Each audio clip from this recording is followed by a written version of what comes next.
The council chamber floated in the void between stars, a massive structure of crystalline walls and flowing energy fields.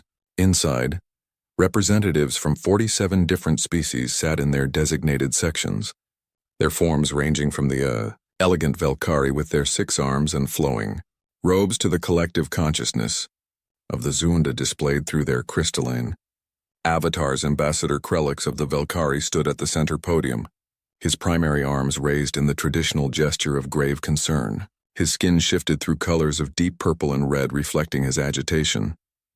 "The human problem grows worse," he announced, his voice carrying through the chamber's translation field. "Their colony ships continue to expand. They now control 14 star systems within their quarantine zone. 14 systems honored delegates when we granted them only 3. Murmurs rippled through the assembly.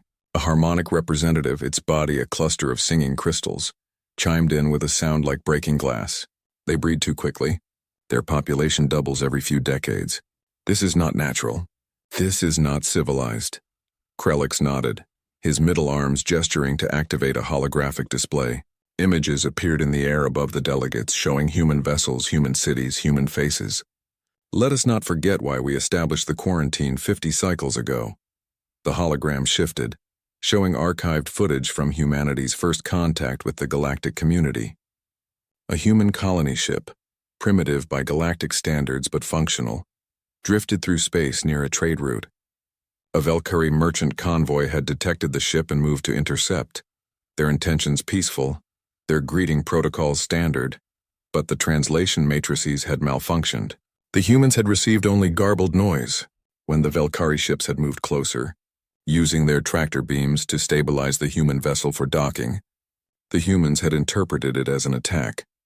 What happened next had shocked the galaxy. The human ship, despite being outgunned and outmatched, had fought back with a ferocity that defied all understanding. They had overloaded their reactor, using it as a weapon.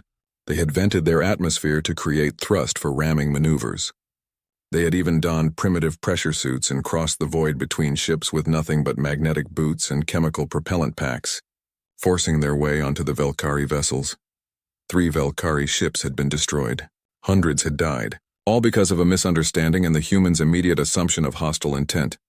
"They are violent," Krelix continued, his voice heavy with remembered trauma. "They are unpredictable. They are dangerous. Every analysis of their history confirms this. They have warred among themselves for their entire existence. They have weapons designed for no purpose but killing their own kind. They celebrate conflict in their art and stories. They are, by every metric we possess, a threat to galactic peace." A Thoraxian delegate stood, her insectoid features clicking softly as she spoke. The Thoraxians were among the most peaceful species in the galaxy, their society built on logic and careful consideration. "Perhaps," she said carefully, "we judge them too harshly. They are young. They have only just reached the stars. Given time and guidance." "Guidance?" Krelix's colors flashed bright red. "We tried guidance," honored Thorax. "We sent them our finest diplomats, our best teachers. Do you know what happened?" The humans questioned everything. They challenged every principle, every tradition. They wanted to know why we do things, not simply accept that this is how things are done. They are chaos given form. The Zuunda avatar pulsed with deep blue light, its collective voice resonating through the chamber. "The humans possess something we have evolved beyond, something primitive and dangerous. They call it passion. They call it emotion. They make decisions based on feelings rather than logic. This makes them unstable. This makes them unsuitable for galactic society." More murmurs of agreement, more representatives standing to share their concerns about humanity. In the back of the chamber, in a section specifically designated for observers with restricted status, sat Ambassador Marcus Webb of United Earth. He was alone, as always. No other species would sit near the human section. He had grown accustomed to the isolation. Marcus was 53 years old, and he had spent the last 20 years trying to bridge the gap between humanity and the galactic community. 20 years of rejection. 20 years of watching doors close, both literal and metaphorical, whenever he approached. 20 years of seeing human children grow up knowing they were considered monsters by the rest of the galaxy. He listened to Krelix speak, listened to the delegates voice their fears and concerns about his species, and felt the familiar weight of helplessness settle on his shoulders. The hologram shifted again, showing more recent footage. A human trade vessel attempting to dock at a galactic station, turned away by security forces. Human scientists submitting research papers, rejected without review because of their species designation. A human medical ship trying to offer aid during a natural disaster, warned off by military vessels. 50 years of isolation. 50 years of being called dangerous, violent, unstable.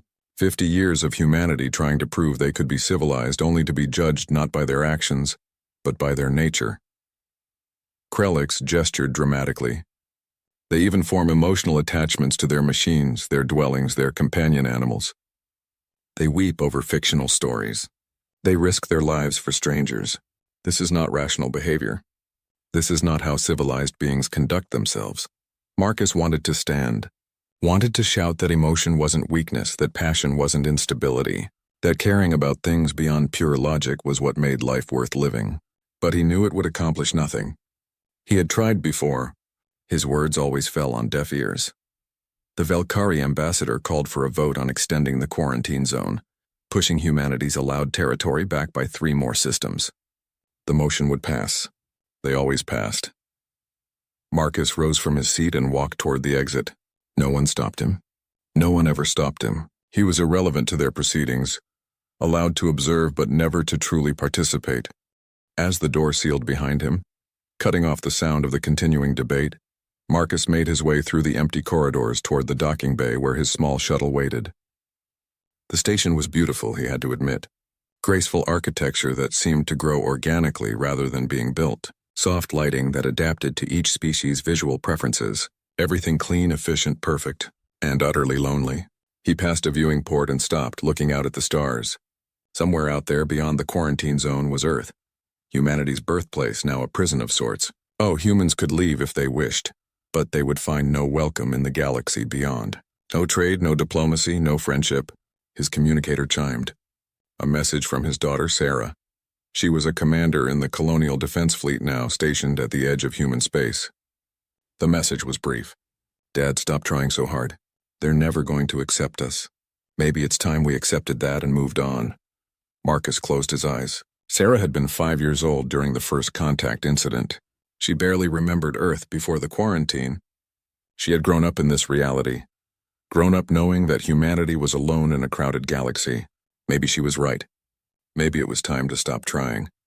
He reached the docking bay and found his shuttle surrounded by security forces.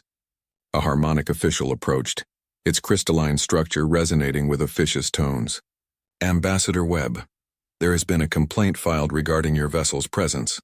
Station regulations require all Category Omega species vessels to dock in the hazardous materials section. My shuttle has been here for 3 days, Marcus said tiredly. No one complained before. The regulation has been reaffirmed by the council vote today. You must relocate immediately. Marcus looked at his small, harmless shuttle, then at the 6 armed security personnel surrounding it, as if it were a bomb about to detonate. He felt something crack inside him, some small piece of hope that he hadn't realized he was still carrying. Fine, he said simply. He boarded his shuttle, went through the pre-flight procedures with mechanical precision and requested clearance for departure. The station was only too happy to grant it immediately. As he flew away from the council station, away from another failed attempt at diplomacy, Marcus made a decision. He would submit his resignation. 20 years was enough. Let someone else try to make the galaxy see reason. Let someone else bang their head against the wall of galactic prejudice. He set course for the closest human outpost, a small way station at the edge of the quarantine zone.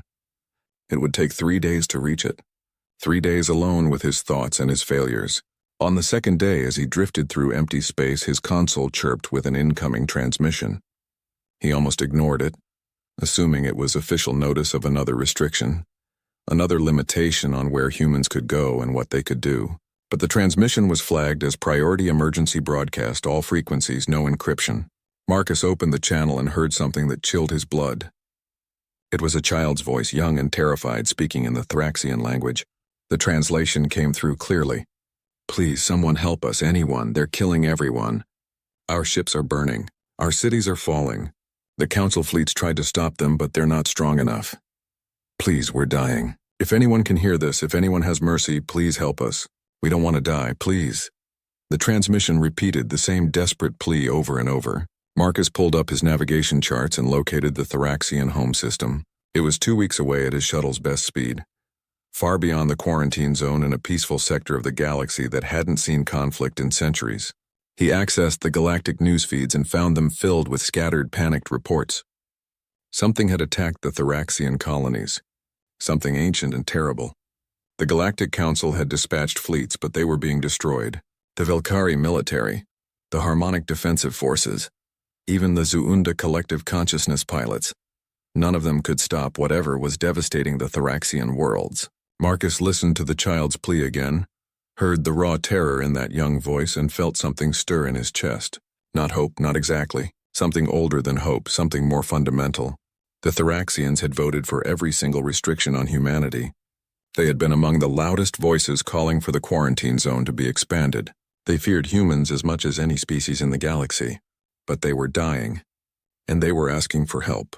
Marcus changed course, heading not for the human way station but for the nearest human military outpost, his daughter Sarah's base. As he flew through the darkness between stars, he thought about what Krellix had said in the council chamber. That humans were violent, that they were dangerous, that they were unsuitable for civilized society. And he thought about that child's voice crying out in the darkness, begging for someone, anyone, to save them. Maybe, Marcus thought, it was time to show the galaxy exactly what dangerous really meant.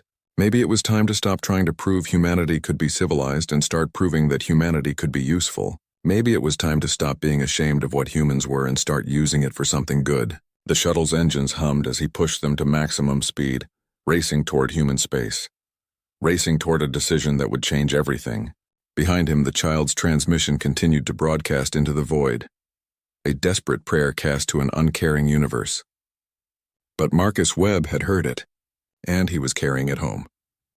The Thraxian research vessel Curiosity drifted at the edge of their home system. Its sensors pointed toward a massive object that hung in the darkness like a sleeping giant. Chief Researcher Vixen stood before the main viewport, her compound eyes reflecting the strange architecture of the derelict ship. It was enormous, easily 3 times the size of the largest Thraxian city ship. Its surface was dark, seemingly made of a metal that absorbed light rather than reflected it. Strange organic-looking patterns covered its hull, as if someone had tried to blend machine and living tissue. "How long has it been here?" Vixen asked, not taking her eyes from the structure. Her assistant, a younger Thraxian named Court, checked the sensor logs. The automated probes detected it 4 days ago. Based on the debris field around it and the state of decay, the analysis suggests it has been here for at least 10,000 cycles, perhaps longer. 10,000 cycles. The number staggered Vixen's imagination. The Thraxian civilization itself was only 12,000 cycles old. This ship had been floating in their system since before her people had discovered fire. "Any signs of activity?" she asked. "None. No energy readings, no movement, no responses to our hails. For all practical purposes, it is a dead hulk." Court paused, his antennae twitching with barely contained excitement. "But Chief, the architectural analysis suggests this is a generation ship. There could be incredible historical data inside. An entire civilization's worth of knowledge just waiting to be discovered." Vixen felt the same excitement. This was why she had become a researcher. Why she spent her life on the edges of explored space. The Thraxians valued knowledge above all else. It was their nature, their purpose. Where other species might have seen danger in this ancient derelict, they saw opportunity. "Prepare a boarding team," she ordered. "Full environmental suits and recording equipment. If this ship has been here that long, we owe it to history to document what we find." 3 hours later, Vixen and a team of 5 other researchers crossed the void between ships. Their suits' magnetic boots clanged against the derelict's hull as they made their way to what appeared to be an airlock. The design was strange, circular, and segmented in ways that didn't match any known architecture in the galactic database. Court worked on the access panel, his tools carefully prying open ancient systems. "The technology is incredibly advanced," he reported, his voice crackling through the communication channel. "In some ways more sophisticated than our current systems. Whoever built this was—" He trailed off as the airlock suddenly shuddered to life. Red lights flickered along its rim and the massive door began to cycle open with a grinding sound that vibrated through their suits. "I didn't do that," Court said, his voice uncertain. It activated on its own. Vixen should have ordered a retreat. Later she would realize that. She should have recognized the danger signs and pulled her team back to safety. But curiosity was the core of Thraxian nature, and the opening door promised answers to 10,000 cycles worth of questions. Stay alert, she said instead, and led her team into the darkness. The interior of the ship was vast, corridors stretching away in multiple directions.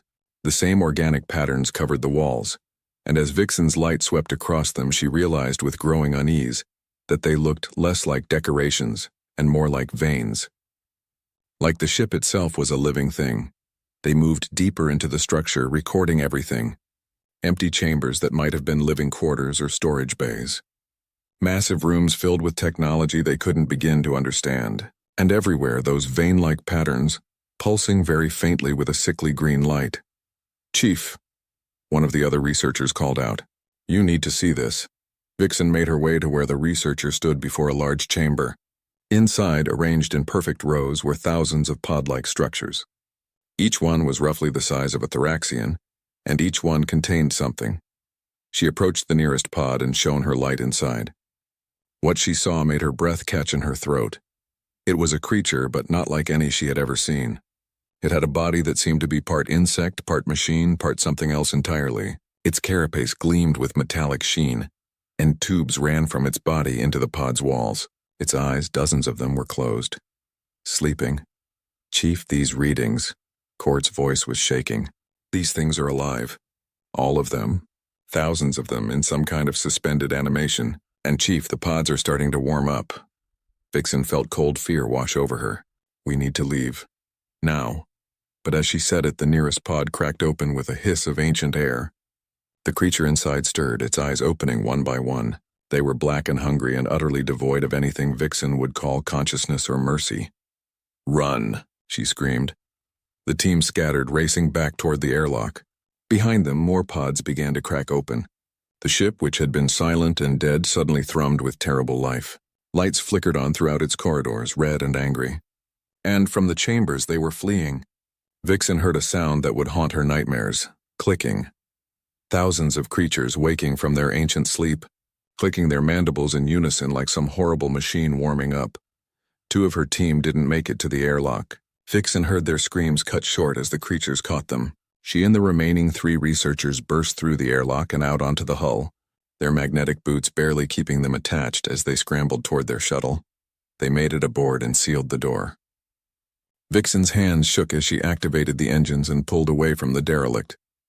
Behind them, the ancient ship was coming fully alive now, its engines ignited with green fire. Hatches across its surface opened and smaller ships began to pour out like insects from a disturbed hive. "Get me command," Vixen ordered. "Emergency priority. We have awakened something terrible." The response from Thraxian command came immediately. "Curiosity, this is command. We're tracking multiple objects launching from the derelict. What is their nature?" Vixen watched her sensors as dozens, then hundreds, then thousands of small ships spread out from the ancient vessel. They moved with perfect coordination, like a school of fish or a flock of birds, not like individual ships at all, but like parts of a single organism. "Command," she said, her voice barely steady. "We need to evacuate the outer colonies now. Whatever these things are, I don't think they're here to communicate." The first wave of creatures reached the nearest Thraxian colony exactly 4 hours later. The colony of Vextra was home to 3 million Thraxians, a peaceful farming and research settlement on a moon orbiting the system's 4th planet. The creatures, which the Thraxians were now calling devourers for lack of a better term, swept over the colony like a plague. They attached themselves to buildings, to ships, to the very ground itself, and they fed. The Thraxians watched in horror as the devourers consumed everything. Metal, organic matter, even the atmosphere itself seemed to be harvested by these things. They moved with frightening efficiency, working together in perfect harmony to strip the colony down to bare rock. The Thraxian defense forces responded as quickly as they could.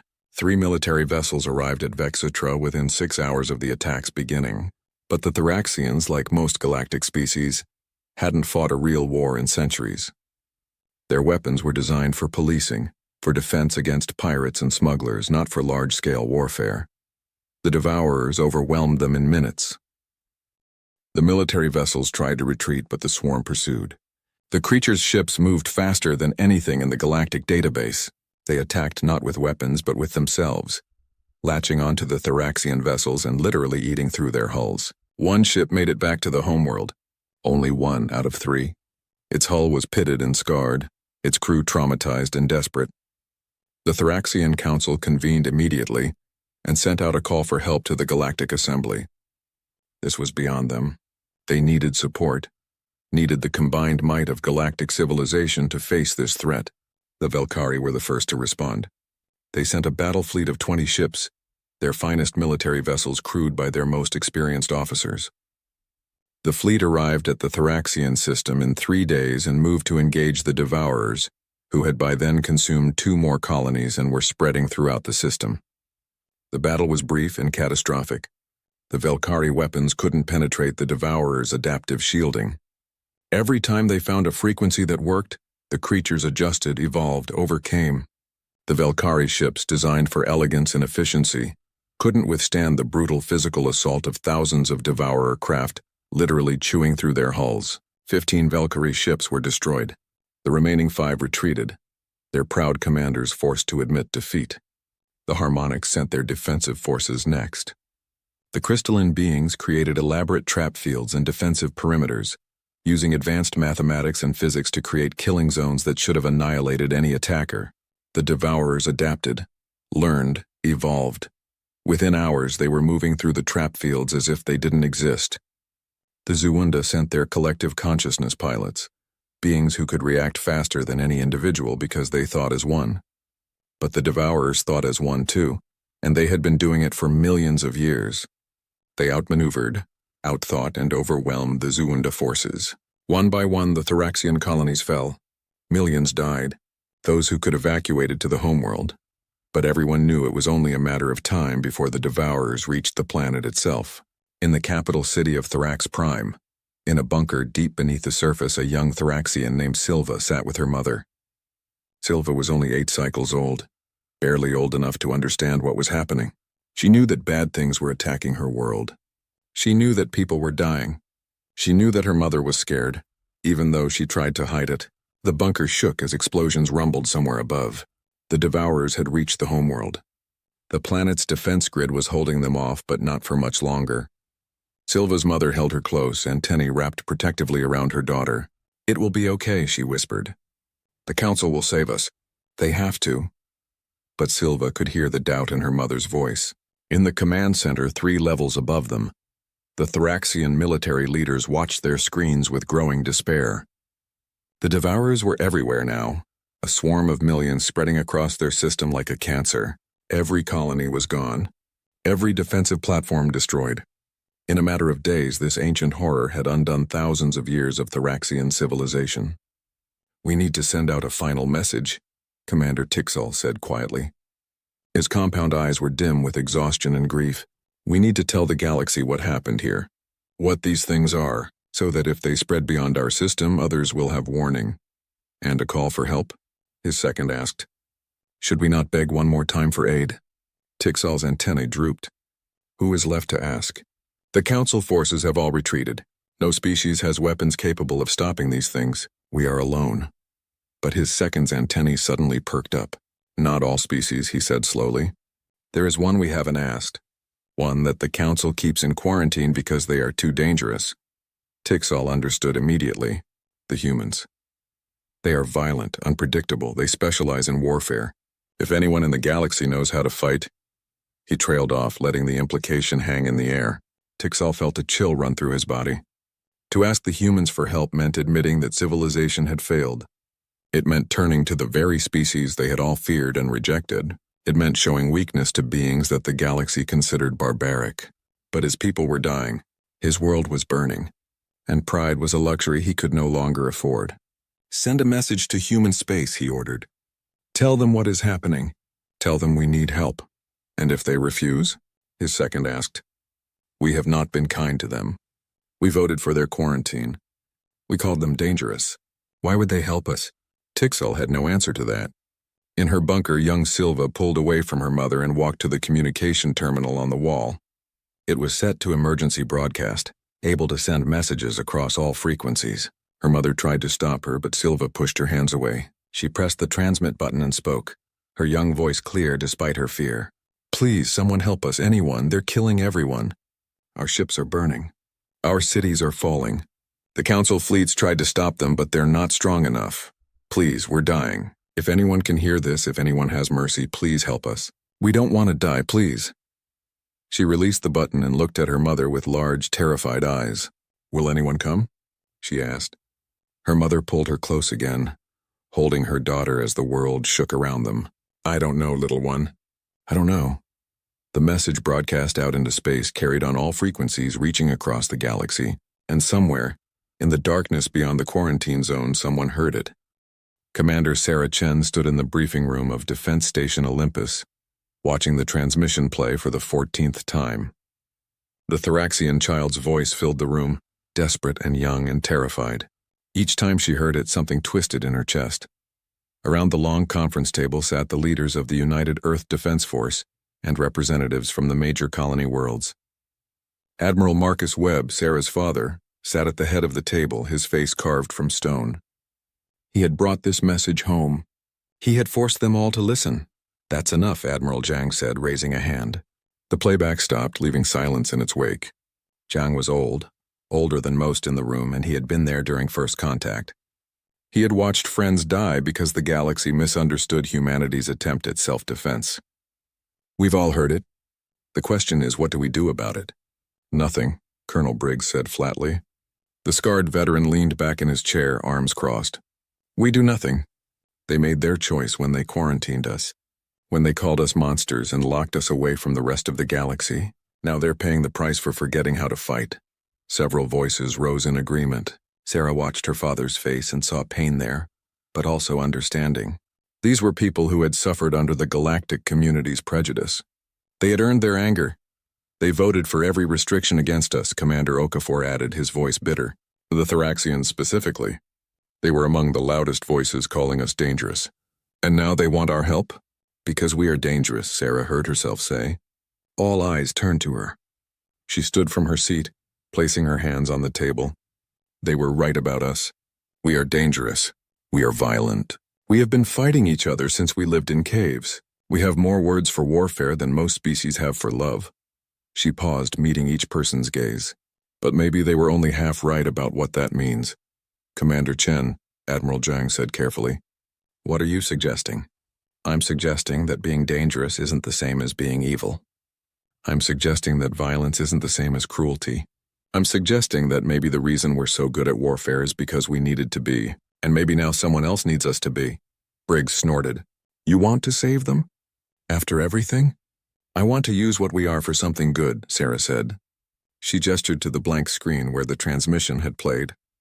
"That's a child. She doesn't care about galactic politics. She doesn't know anything about the quarantine or the restrictions or any of it. She just knows she's dying and she's scared. So we should risk our people for someone else's child?" Briggs asked. "We should risk our people for any child," Sarah shot back. "Isn't that what we've always said makes us different? That we care? That we form bonds even with strangers? That we protect those who can't protect themselves? Or was that just propaganda we told ourselves to feel better about being outcast?" The room erupted in argument. Voices raised, people standing, old grievances and fresh wounds reopening. Sarah's father let it run for a minute before slamming his hand on the table hard enough to rattle the water glasses. "Enough," Marcus Webb said quietly, but his voice cut through the noise like a blade. The room fell silent. "I know what they've done to us. I spent 20 years begging them to see us as something other than monsters. 20 years of closed doors and turned backs. I know what we've lost because of their fear." He stood slowly, and Sarah saw that her father looked older than she remembered. The weight of those years hung on him like a physical thing. "I was there when they rejected our trade agreements. I watched them turn away our medical ships during the Velkari plague, even though we could have saved thousands. I stood in front of their council and pleaded for them to let human scientists share their research, and they laughed at me." His voice was steady, but Sarah could hear the pain beneath it. "I know every reason we have to let them burn." The room was utterly quiet now, but I also know that if we make that choice, if we decide that their fear justifies our indifference, then we prove them right. We prove that we are monsters. Not because we're violent, but because we chose not to care. With respect, Admiral, Briggs said, they never cared about us. No, Marcus agreed. They didn't, but we're not them. We're human. And that means something or it means nothing. He looked around the room. So what does it mean? Who are we? Are we the species that holds grudges? Are we the species that watches children die because their parents were cruel to us? Or are we something better? General Patricia Morrison, head of the Colonial Defense Fleet, spoke up. She was a tall woman with gray hair and eyes like flint. Admiral Webb, even if we wanted to help, we're talking about deploying a significant portion of our military assets outside the quarantine zone. If this goes wrong, if we take heavy casualties, our colonies will be vulnerable. We could be inviting our own destruction. Yes, Marcus said simply. That's the risk. And for what? Morrison pressed. The Thraxians won't suddenly love us because we saved them. The rest of the galaxy won't lift the quarantine. We'll still be the pariahs. Only now we'll be pariahs who gave up our strategic advantage to save people who despise us. Sarah saw her father's shoulders sag slightly, saw him age another year in that moment. But when he spoke, his voice was firm. Maybe you're right. Maybe nothing will change. But I think about that little girl on the transmission. I think about her mother, holding her in some bunker while their world burns. And I think about what my daughter said. He looked at Sarah and she saw pride in his eyes. We have to be dangerous for something. Otherwise, what's the point? Captain Rodriguez from the carrier group stood. He was young for his rank, promoted after the skirmish with pirates at the Kepler colony. I vote we go, he said simply. Not for the Thraxians, not for the Council, but because it's the right thing to do. Slowly others began to stand. Commander Okafor, Admiral Jang, General Morrison, though Sarah could see the conflict on her face. We're really doing this, Briggs said. He shook his head, but he was standing too. We're really going to save the people who locked us away and called us animals. Yes, Marcus said. That's exactly what we're going to do. The vote was called. It wasn't unanimous. There were those who abstained, those who voted against, those who walked out rather than participate. But in the end, the majority voted to send help. As the meeting broke up and officers began coordinating the mobilization of the fleet, Sarah approached her father. Dad, she said quietly, what if they still hate us after this? What if we lose people and nothing changes? Marcus put his hand on her shoulder. Then at least we'll know we tried to be better than they thought we were. That's all we can do, Sarah, try to be better. The mobilization began immediately. Every military vessel in human space received the call. The carriers Indomitable and Defiance, the battleships Washington, Beijing, Lagos, and Sao Paulo, destroyer squadrons from a dozen colonies, Marines from Earth, Mars, Europa, and the outer settlements. Even civilian vessels volunteered, merchant ships retrofitted with weapon systems, mining vessels with their industrial equipment converted for combat use. In the hangar bay of Defense Station Olympus, Staff Sergeant Jennifer Park supervised the loading of her Marine unit's equipment. She was 32 years old and had never seen combat beyond training exercises and one brief pirate encounter. Now she was preparing to fight something that had destroyed multiple galactic fleets. Sarge, one of her Marines called out. Is it true? About the Thraxians? What about them? Jennifer asked, securing a crate of ammunition. That they're the ones who wanted to expand the quarantine zone. That they called us a plague on the galaxy. Jennifer paused in her work. Yeah, she said finally. That's true. So why are we helping them? She looked at the young Marine. He couldn't have been more than 20. Probably never even seen Earth, born on one of the colony worlds. This was the only life he knew, this isolation, this rejection. Because they need help, she said. And because someone has to show the galaxy that humanity is more than what they fear. What if we die out there? The Marine asked quietly. Then we die doing something that matters, Jennifer said. She went back to her work but added, My grandmother was at the first contact incident. She was on the colony ship. She watched her friends die because of a misunderstanding. After that, she spent her whole life trying to bridge the gap, trying to make them see we weren't monsters. Jennifer secured the last crate and turned to face her unit. She died 5 years ago, still on the outside looking in. Never accepted, never welcomed, but she never stopped trying. So yeah, maybe we die out there, but at least we die trying to be what she always said we could be. Across human space, similar scenes played out. Engineers working around the clock to get every ship combat ready. Pilots running simulations against the limited data they had about the Devourers. Weapons officers loading ammunition designed for warfare on a scale humanity hadn't seen since the days before first contact. On Earth in Geneva, the seat of the United Earth Government, President Okonkwo addressed the planet. "Today we go to war," she said, her voice broadcast to every human settlement in every system. "Not for glory, not for conquest, not even for recognition. We go to war because somewhere in the galaxy people are dying, because a child cried out for help and we heard her, because being dangerous means we have the power to protect those who cannot protect themselves." She paused, looking directly into the camera. "The galaxy has feared us for 50 years. Let us give them something new to think about. Let us show them that yes, we are dangerous, but we are dangerous to those who prey on the weak. We are dangerous to those who would destroy the innocent. We are the monsters under the bed, and today, we're coming for the real monsters." On Defense Station Olympus, Commander Sarah Chen stood on the bridge of her destroyer, the Achilles. Around her, officers prepared for departure. Through the viewport, she could see dozens of other ships doing the same. The greatest assembly of human military might since the first contact incident. Her father's face appeared on the communication screen. He was on the carrier Indomitable, which would serve as the fleet's flagship. "Sarah," he said. "Admiral," she replied formally. "I'm proud of you. Your mother would be too." Sarah felt her throat tighten. Her mother had died during the first contact incident on that colony ship, fighting to protect her family from what she thought was an attack. "I hope we're doing the right thing," she said. "We are," Marcus said with certainty. "Maybe not the smart thing, maybe not the safe thing, but the right thing." The fleet began to move, ships peeling away from their docking points and forming up in attack formations. 53 military vessels and 22 armed civilian ships. Every weapon humanity could bring to bear. Every soldier, pilot, and marine willing to risk their lives for people who had never shown them kindness. As the fleet prepared to jump to faster-than-light speed, as the crews made their final preparations, the transmission played one more time. The Thraxian child's voice crying out across the void. "Please, someone help us, anyone." Sarah Chen sat in her command chair and gave the order. "Helm, plot a course for the Thraxian system. Maximum speed. Let's show them what humanity is really made of."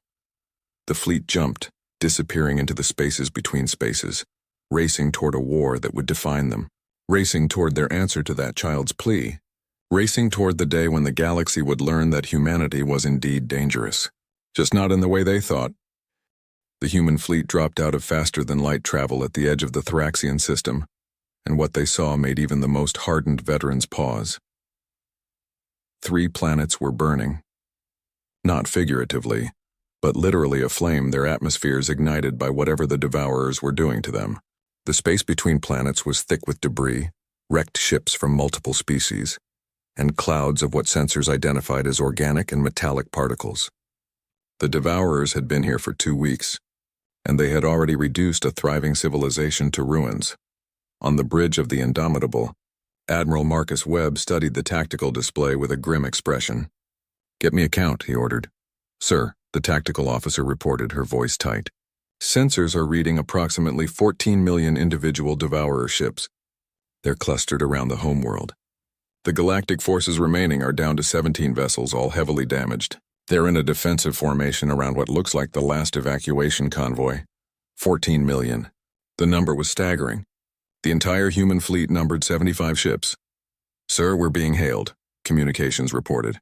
"It's the Velkari flagship Radiant Honor. They're demanding we leave the system immediately." Marcus almost laughed. Even now, even here, they wanted humanity to leave. "Put them through." A Velkari commander appeared on screen, his skin flashing the color of barely controlled panic. "Human vessels, you are in violation of the quarantine protocols. You must withdraw immediately. This situation is under galactic authority." "With respect, Commander," Marcus said calmly, "your authority appears to be burning along with everything else here. We received a distress call. We're responding. You have no authorization to be here. You have no authority to—" The Velkari commander's eyes widened as something off-screen caught his attention. "They're launching another wave. All ships, defensive pattern 7. We can't hold them. We can't—" The transmission cut off as his ship shuddered under attack. Marcus watched the tactical display as a wave of Devourer ships swept toward the galactic defensive line. Even from this distance, he could see the galactic ships were outmatched. Their weapons barely scratched the Devourer swarm, while the creatures simply overwhelmed them with numbers. All ships, Marcus broadcast to the human fleet. Battle stations. Weapons free. Show these things what it means to hunt humans. Commander Sarah Chen felt her heart hammering as the Achilles accelerated toward the battle. Around her, the bridge crew worked with practiced efficiency, but she could see the fear in their eyes. Fear, but also determination. They had come to do a job. Devourer ships breaking off from the main swarm, Tactical reported. They're coming to investigate us. Countess, approximately 2,000 ships. 2,000 against their destroyer. The odds were absurd. Lock missiles, Sarah ordered. Target the densest cluster. Fire on my mark. The Achilles had been designed by humans for human warfare, where the galactic ships used elegant beam weapons and sophisticated targeting systems. Humanity had gone back to basics. Missiles. Lots of missiles. Hundreds of nuclear-tipped warheads that didn't care about adaptive shielding or energy frequencies. Fire, Sarah commanded. The Achilles shuddered as her entire missile payload launched in a single massive salvo. Across the fleet, other ships did the same. Thousands of missiles streaked toward the Devourer swarm. The creatures tried to adapt, tried to evolve their defenses like they had against the galactic weapons. But there was nothing to adapt to. Nuclear weapons didn't care about shields. They just obliterated everything in their blast radius. The detonations lit up space like a chain of stars being born. When the light faded, hundreds of Devourer ships were simply gone, vaporized by the raw destructive force of atomic fire. The remaining Devourers paused, and Sarah could have sworn she felt surprise from them, as if the concept of an enemy that would simply nuke them into oblivion was foreign to their experience. Then they adapted their tactics instead of their defenses, and they came at the human fleet like a tsunami. Brace for impact, Sarah called out as hundreds of Devourer ships closed in. Point defense full automatic. Don't let them touch the hull. The Achilles had point defense weapons that the galactic species considered crude. Rapid-fire rotary cannons that threw out thousands of rounds per minute. Simple, brutal, effective. They tore into the Devourer swarm, shredding the smaller ships. But there were so many of them. 3 Devourer ships made it through the defensive fire and latched onto the Achilles' hull. Sarah felt the ship shudder as the creatures began eating through the armor. Hull breaches on decks 4 and 7, damage control reported. Seal those sections, Sarah ordered. Then over the ship-wide channel, Marine teams to breach points. Treat them like a boarding action. In the corridors of the Achilles, Staff Sergeant Jennifer Park led her squad toward the hull breach on deck 4. They could hear the sound of tearing metal, could see the atmosphere venting through the widening hole. Through the breach they could see the Devourer, a nightmare of chitin and metal working its way inside. Light it up, Jennifer ordered. Her Marines opened fire with everything they had. Not sophisticated energy weapons, but good old-fashioned bullets and explosives. The Devourer shrieked, a sound that vibrated through their bones and tried to push through into the corridor. Grenades, Jennifer called out. Her Marines threw a dozen high-explosive grenades into the breach. The explosions tore the Devourer apart and sealed the hole with its own corpse. Hull breach contained, Jennifer reported. 1 hostile eliminated. All across the human fleet, similar battles played out. Ships fighting at ranges measured in meters instead of kilometers. Marines repelling borders with small arms fire. Pilots ramming their damaged fighters into Devourer clusters. Engineering crews manually venting sections of ship to freeze out the creatures that got inside. It was brutal. It was bloody. It was exactly the kind of warfare humanity had refined over thousands of years. Admiral Webb watched the battle unfold and felt a cold satisfaction.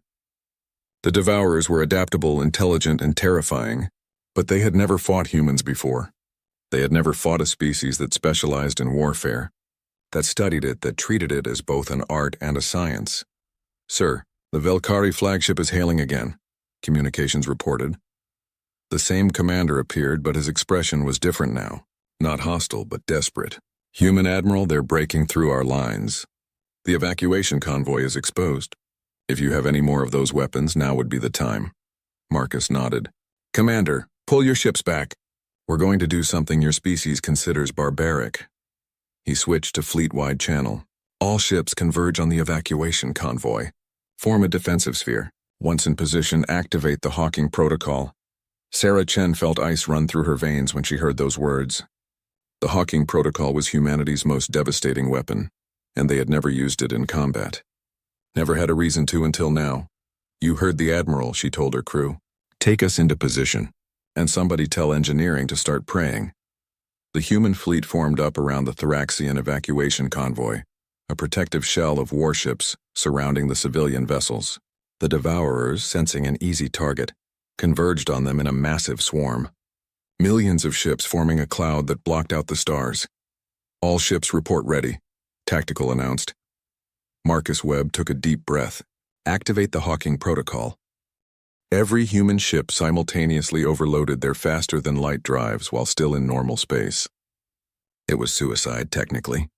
The drives were never meant to activate this way, but human engineers had discovered that if you did it just right, if you coordinated it perfectly, the overlapping FTL fields created a bubble of space where time moved differently, where everything inside moved very, very slowly. The Devourer swarm hit the field and suddenly found themselves trapped in a bubble where time was moving at a fraction of normal speed. To them, it seemed like they were frozen. To the humans outside the field, the Devourers were sitting ducks. Fire everything, Marcus ordered. The human ships, circling the time bubble at full speed, poured every weapon they had into the trapped swarm.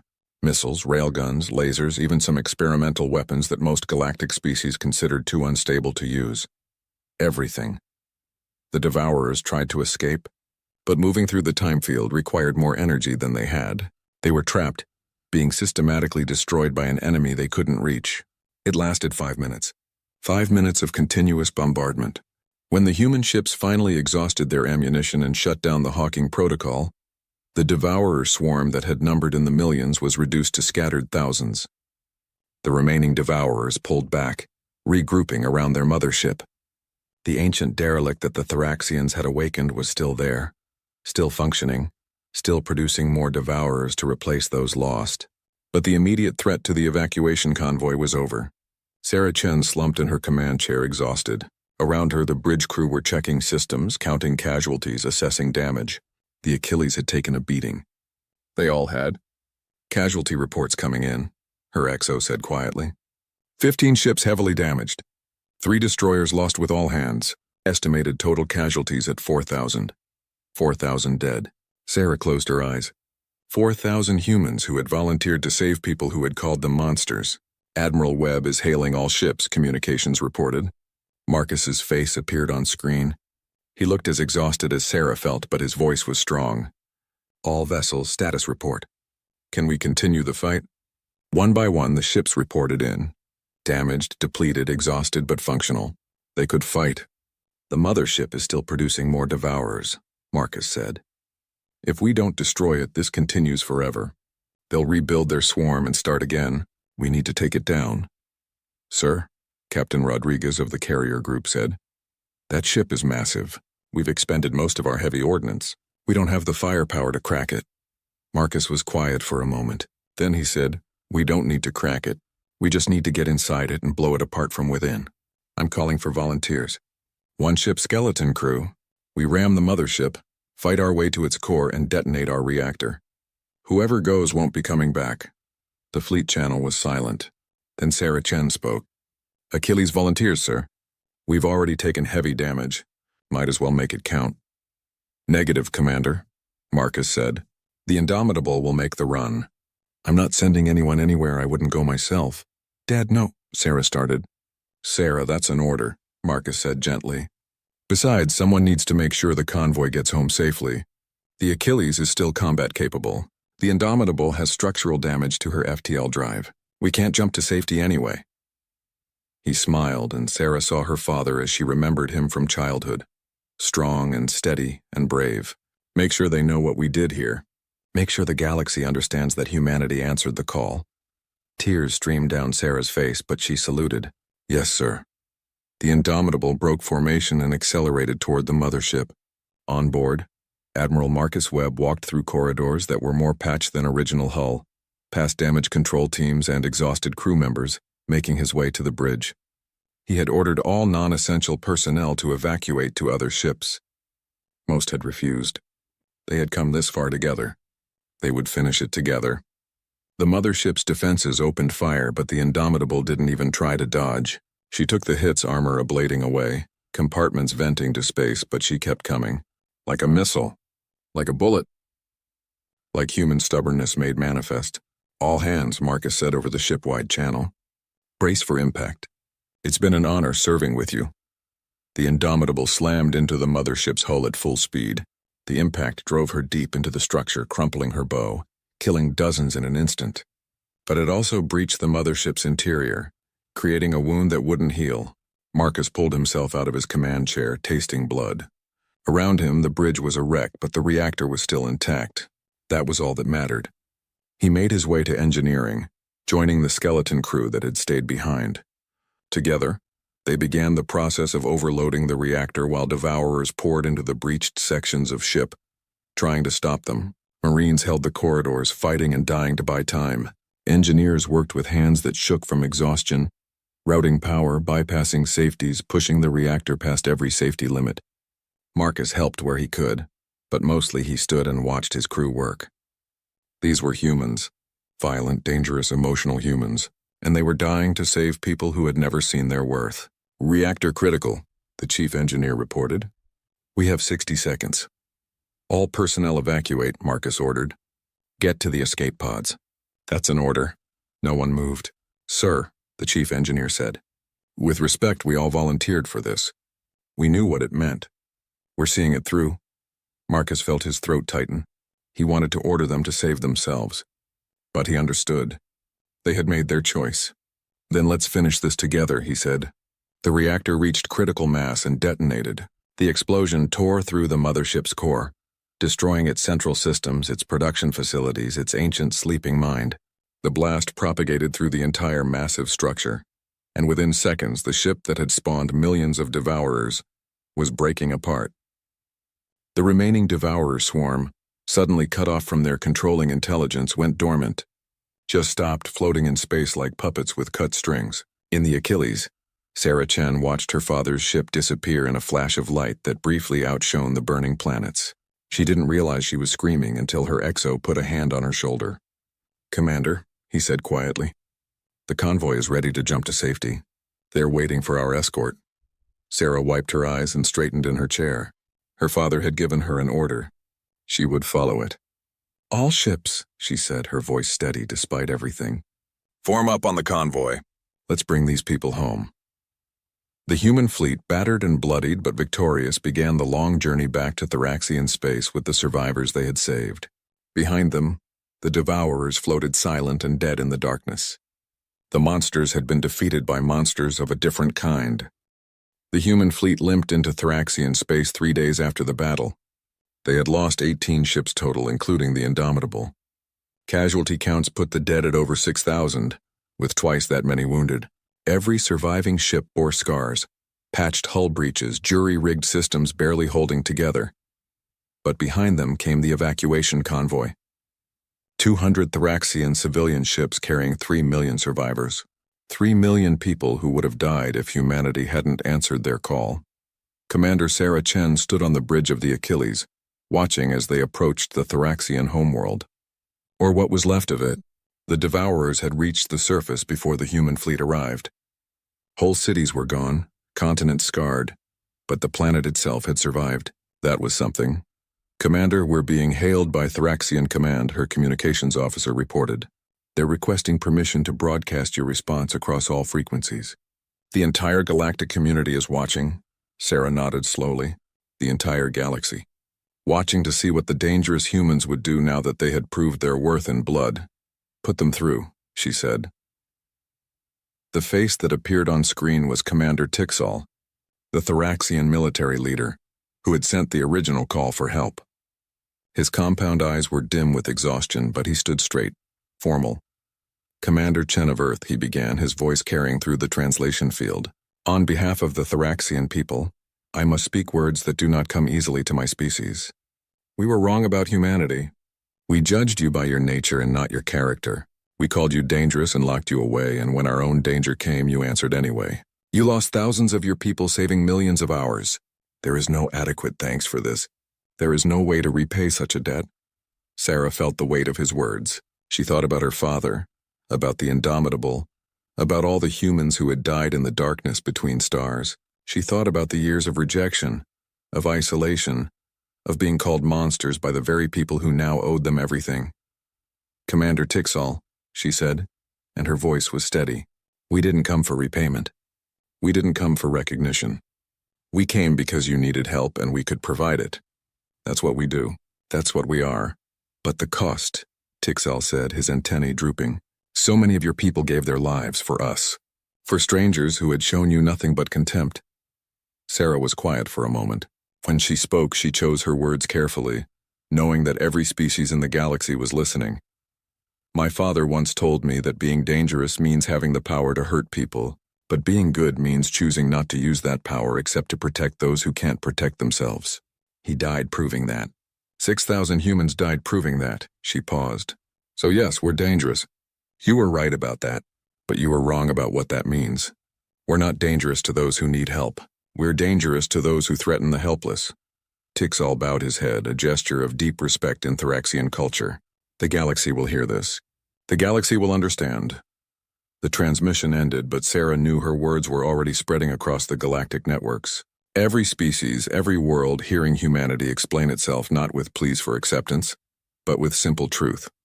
The Thraxian homeworld opened its orbital space to the human fleet. Medical ships came up to take the wounded.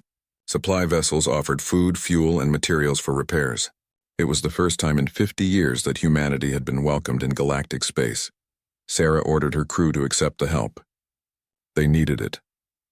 On the surface of Thrax Prime, in the capital city that had been partially destroyed by the Devourer attack, an emergency session of the Galactic Council convened.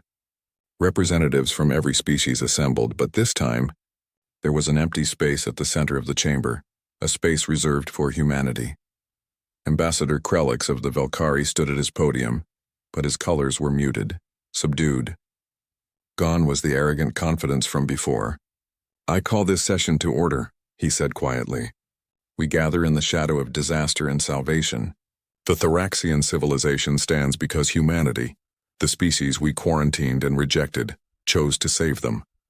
A harmonic representative chimed, its crystalline voice carrying shame. "We sent our fleets. We tried to help. But our weapons, our tactics, our entire way of warfare proved insufficient. We had evolved beyond conflict, we thought. We had transcended the need for violence. The Devourers taught us the price of that evolution. The humans did what we could not," Azunda Avatar added, its collective voice sober. "They fought with a brutality that horrified us. They used weapons we consider barbaric. They employed tactics we find disturbing. And they won. They saved millions of lives using methods we had condemned them for possessing." Krelix's skin flashed a deep blue, the color of regret. "I was wrong," he said, and the admission clearly pained him. "I have spent 50 cycles arguing that humanity was too dangerous for galactic society. I was the loudest voice calling for their isolation. And when my own people faced annihilation, when our ships were burning and our worlds dying, it was the humans who saved us." Velkari ships limped home in defeat. Human ships stayed and fought until the threat was eliminated. The chamber was silent. The admission hung in the air like a physical thing. "We called them monsters," Krelix continued. "We were not wrong about their capacity for violence. But we failed to understand that violence itself is not evil. It is merely a tool. And in the right hands, wielded for the right reasons, it can be the tool that saves civilizations."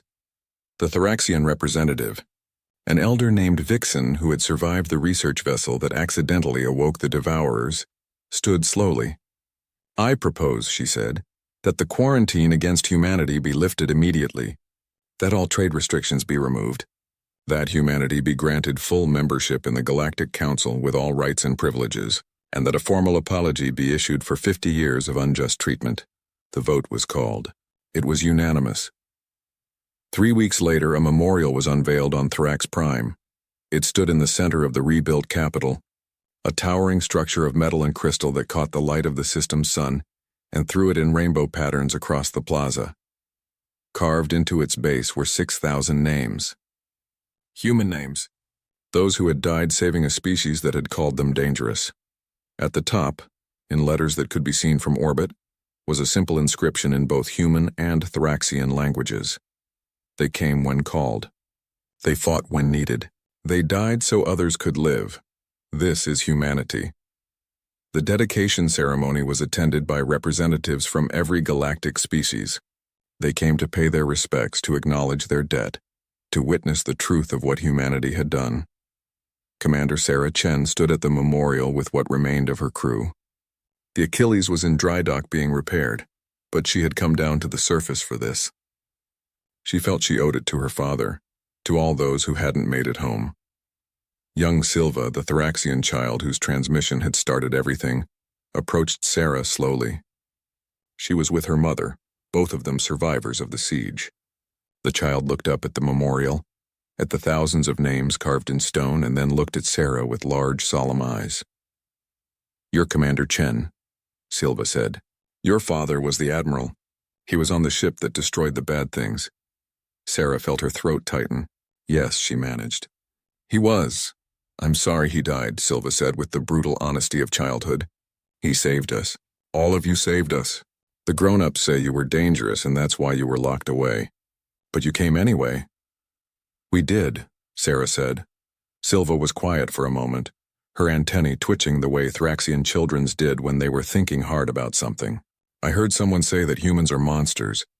Are you a monster?" Sarah looked at this child, this young life that existed because humans had chosen to fight. She thought about the question, about the weight of it, about what it meant to be human in a galaxy that had feared them.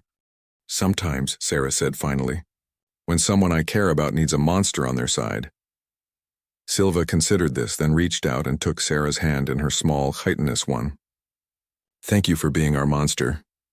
Sarah looked down at the small hand holding hers and felt something break inside her. Not something bad. Something that had been too rigid, too hardened by years of rejection. She knelt down to Silva's level. "You're welcome," she said softly. "Anytime you need us." The ceremony continued. Speeches were made by galactic leaders, formal apologies issued, promises of friendship and cooperation declared. But Sarah barely heard them. She stood there holding a child's hand, feeling the weight of what humanity had accomplished. They hadn't changed what they were. They were still violent, still dangerous, still capable of terrible things, but they had shown the galaxy that those traits could be wielded with honor, with compassion, with purpose. Later that day, Sarah attended a private meeting with the surviving human command staff and representatives from the Galactic Council. They gathered in a conference room overlooking the memorial, and for the first time in 50 years, humans and aliens sat at the same table as equals.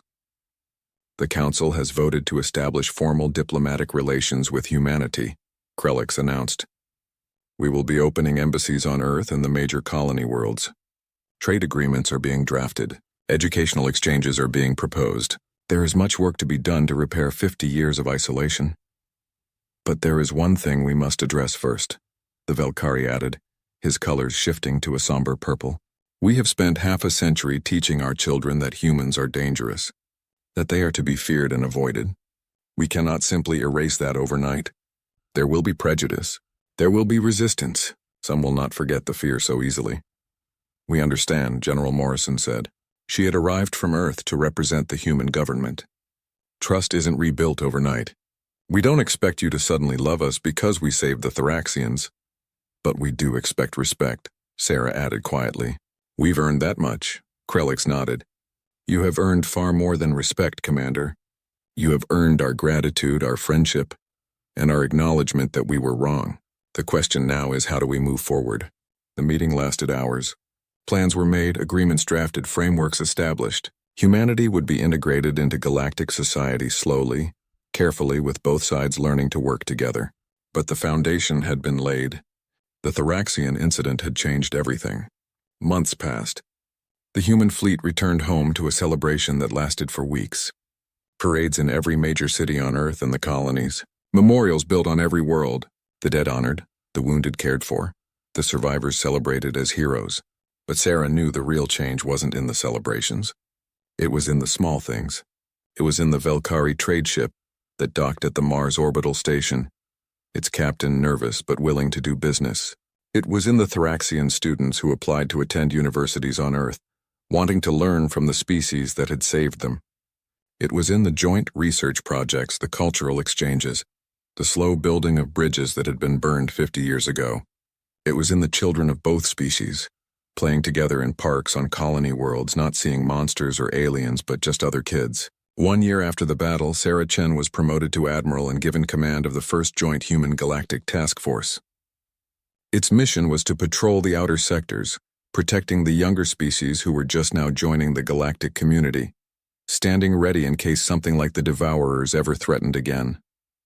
Her flagship was a new vessel, built with combined human and galactic technology, tough human engineering married to elegant alien design. They named it the Indomitable, in honor of the ship that had made the ultimate sacrifice. On the day they launched, Sarah stood on the bridge and looked out at her crew. Humans, yes, but also Thraxians, Velkari, even a few Harmonics and Zuunda. Different species working together, learning from each other, protecting each other. All stations report ready, her XO said. He was a young Thraxian named Court, one of the researchers who had survived the initial Devourer awakening. He had joined the military after the battle, saying he wanted to make sure his people never forgot the cost of being unprepared. Then let's show them what we can do together, Sarah said. Helm, take us out. The Indomitable launched, her engines burning bright as she headed for the dark spaces between stars. Behind her, a dozen other ships followed, a fleet of mixed species working in harmony. The galaxy had called humans dangerous. They had been right. But they had learned that humanity's danger was never to those who needed protection. It was to those who threatened the innocent, to those who would harm the helpless, to those who thought civilizations could be consumed without consequence. The galaxy had called humans monsters. They had been right about that too. But they had finally understood what monsters were for. And on distant Thrax Prime, in a plaza where a memorial stood carved with 6,000 names, a young girl named Silva would sometimes bring flowers. She would stand before the monument and remember the day the monsters came to save her world. She would remember and she would smile, and she would tell anyone who would listen about the day humanity answered when no one else would. About the day the dangerous species proved that danger and evil were not the same thing. About the day humans showed the galaxy what it truly meant to be civilized, not in avoiding violence, but in knowing when violence was righteous. Not in being safe, but in using strength to protect the weak. Not in forgetting how to fight, but in choosing who to fight for. The galaxy had feared humanity for 50 years. Now they understood that fear had been misplaced. They should have feared being humanity's enemy. Because being humanity's friend meant having the most dangerous species in the galaxy standing at your side, ready to fight your battles, ready to die for your protection, ready to be the monsters that the real monsters feared. And that, Silva would think as she stood before the memorial, that was exactly what the galaxy needed. Not more peace lovers, more people willing to fight for peace. The morning alarm rang across Kepler Station at exactly 0600 hours, just like it had for the past 3 years. Dr. Elena Torres rolled out of her small bed and looked through the window at the twin suns rising over the rocky planet below. She smiled slightly. Another peaceful day of research ahead. Kepler Station was not much to look at. It was a collection of white metal buildings connected by covered walkways, sitting on a large asteroid in the outer edge of the Kepler system. 53 humans lived here. Scientists, engineers, and their families who had volunteered to come to this remote corner of space to study strange matter that could only be found in this system. Elena was the station commander, though she preferred to think of herself as just another scientist. She had been chosen for this job because she was good at keeping people calm and organized. Running a research station millions of miles from Earth required someone who could handle problems without panicking. "Good morning, Commander," said Dr. Mike Chen as Elena entered the main laboratory. Mike was studying rock samples from the planet below. "The morning scans show some interesting formations in Sector 7. Want to take a look?" Elena nodded and walked over to the scanner display. On the screen she could see strange crystal formations that seemed to pulse with their own light. This was why they were here, to understand materials that didn't exist anywhere else in known space. "Beautiful," she said. "Schedule a collection mission for next week." As Elena reviewed the daily reports, she felt proud of what they had built here. The station was completely self-sufficient. They grew their own food, recycled their water, and even had a small school for the 12 children who lived on the station. It was a real community, isolated but happy. The work was important too. The exotic matter they studied here could revolutionize energy production back on Earth. Some of the crystals could store enormous amounts of power in tiny spaces. Others seemed to bend space in ways that could make faster space travel possible. But the best part was the peace. No politics, no wars, no crime. Just 53 humans working together for the good of science and humanity. That peace was about to end. 3 light years away, Admiral Vex of the Krath Empire studied the scanner reports with interest. His reptilian eyes gleamed as he read about the small human outpost. 53 primitives, he hissed to his second-in-command. No military vessels, no defense systems. They don't even have proper shields. The Krath were part of something called the hegemony. 4 alien species that had joined together to conquer weaker civilizations. They had been expanding across this part of the galaxy for decades, taking what they wanted and enslaving those who could not fight back. Should we demand their surrender first? Asked the second-in-command. Admiral Vex laughed, a sound like grinding rocks. Why bother? Humans are new to space travel. Their home planet is too far away to send help. We take the station, use the humans as workers, and claim their research for ourselves. The hegemony had 12 warships in their fleet.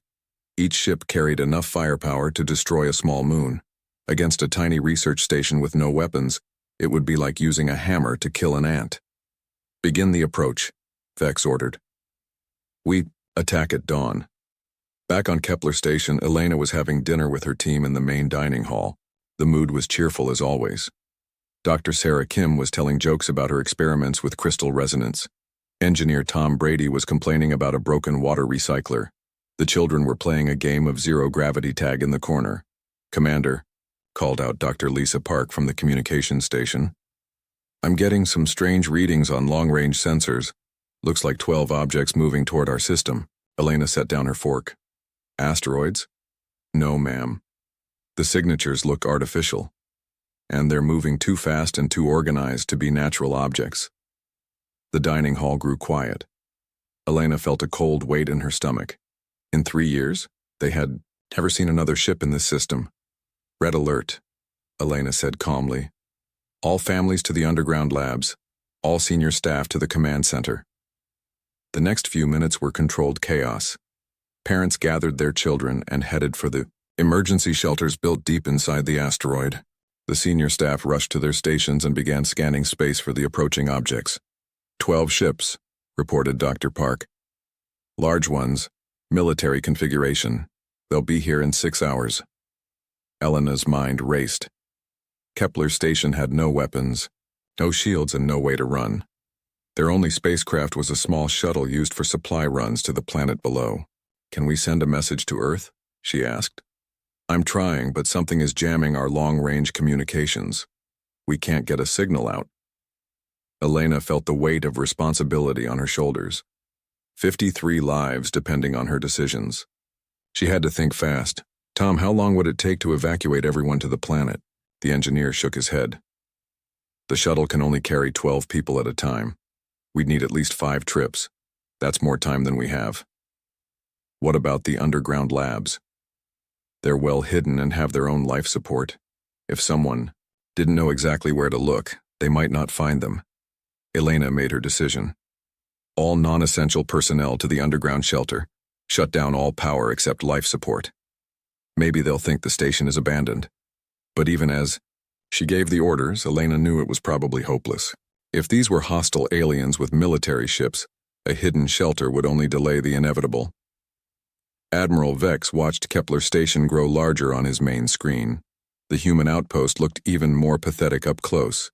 Just a cluster of small buildings with no defenses at all. They're trying to hide, reported his scanner operator. Power signatures are minimal, but I'm detecting life signs throughout the structure. Good, Vex said. Fire a warning shot across their bow. Let them know resistance is useless. A beam of energy lanced out from the lead Krath ship and struck the empty space near the station. The message was clear: surrender or be destroyed. Honor. Kepler Station. Elena felt the whole structure shake as the energy beam passed nearby. She knew they were out of time. "This is Commander Elena Torres of Kepler Station," she broadcast on all frequencies. "We are a peaceful research facility. We have no weapons and pose no threat to anyone." The reply came immediately in heavily accented but understandable English. "This is Admiral Vex of the Krath Empire. Your facility now belongs to the hegemony. Surrender immediately and you will be treated as valuable workers. Resist and you will all die." Elena looked around the command center at her terrified staff. She thought of the families hiding in the underground labs. She thought of 3 years of peaceful research about to be destroyed. "We surrender," she said quietly into the microphone. But she also pressed a hidden button that activated the station's emergency beacon, a tiny device that would broadcast their location and status for months, hoping that someday someone would hear it and know what happened to Kepler Station. Admiral Vex smiled as he watched human figures emerge from the station with their hands raised. Another easy victory for the hegemony, another primitive species added to their empire. He had no idea that this small research station would be the beginning of the hegemony's end. 6 months had passed since Kepler Station went silent. In the cold depths of space, Elena Torres crouched in the hidden underground laboratory with only 11 other survivors. The once bright research facility above them was now a prison camp, run by alien masters. Elena's hand shook as she checked the food supplies. 3 weeks left, maybe 4 if they were careful. Of the 53 humans who had lived on Kepler Station, 37 were dead.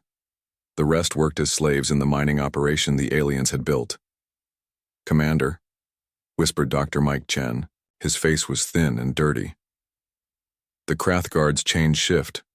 We might be able to reach the supply depot tonight." Elena nodded. Every few days, they had to risk everything to steal food and medicine from the alien supplies. It was the only way to stay alive, but each raid was more dangerous than the last. Above them, Admiral Vex walked through his new mining complex with pride.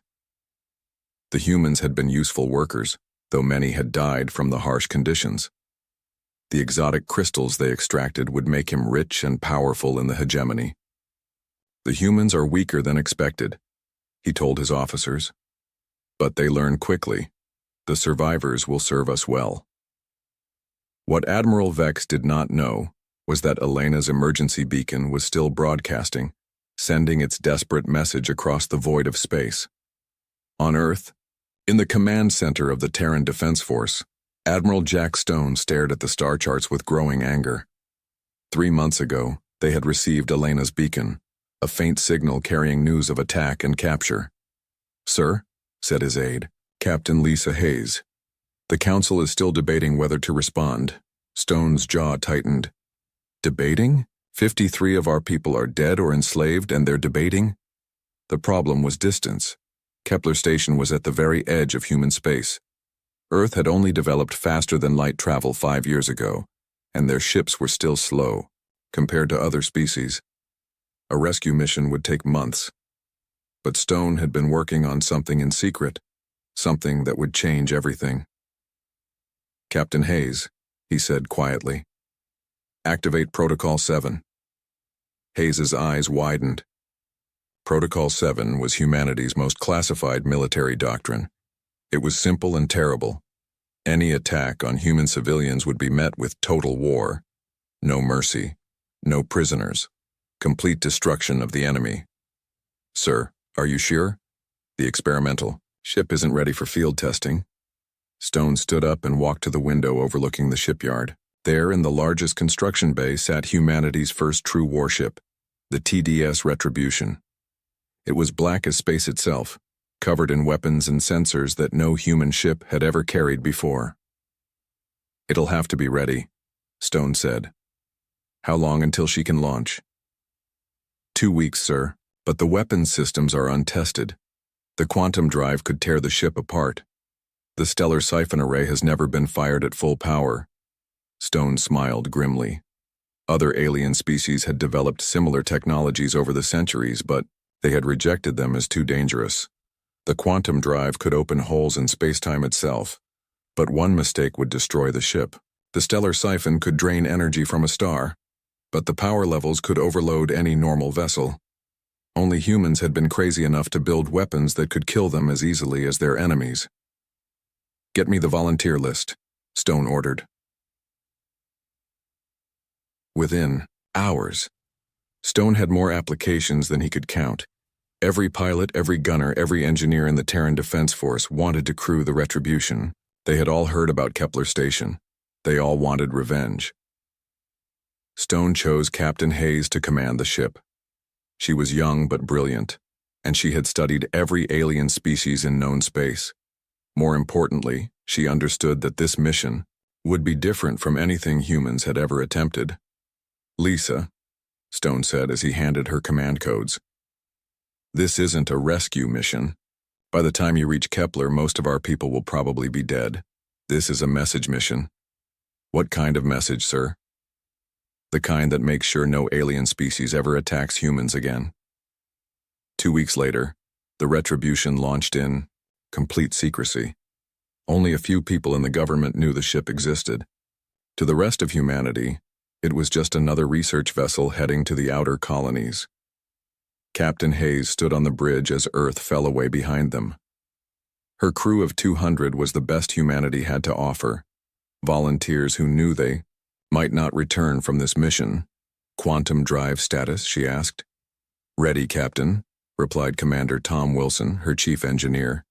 "But I have to warn you again, we're pushing technology that's never been tested in combat." "Weapons status?" "Stellar. Siphon array is online. Plasma cannons charged, quantum torpedoes loaded."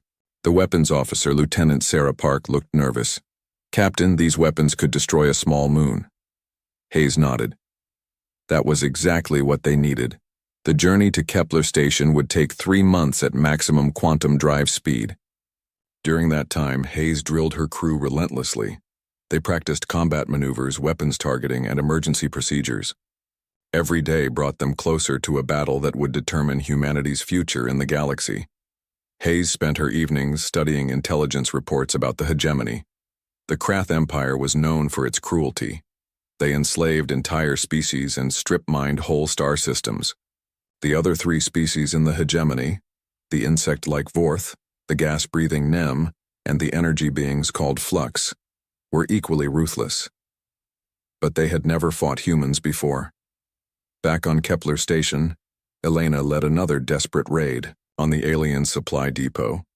Her small team moved through the shadows, avoiding the searchlights and guard patrols.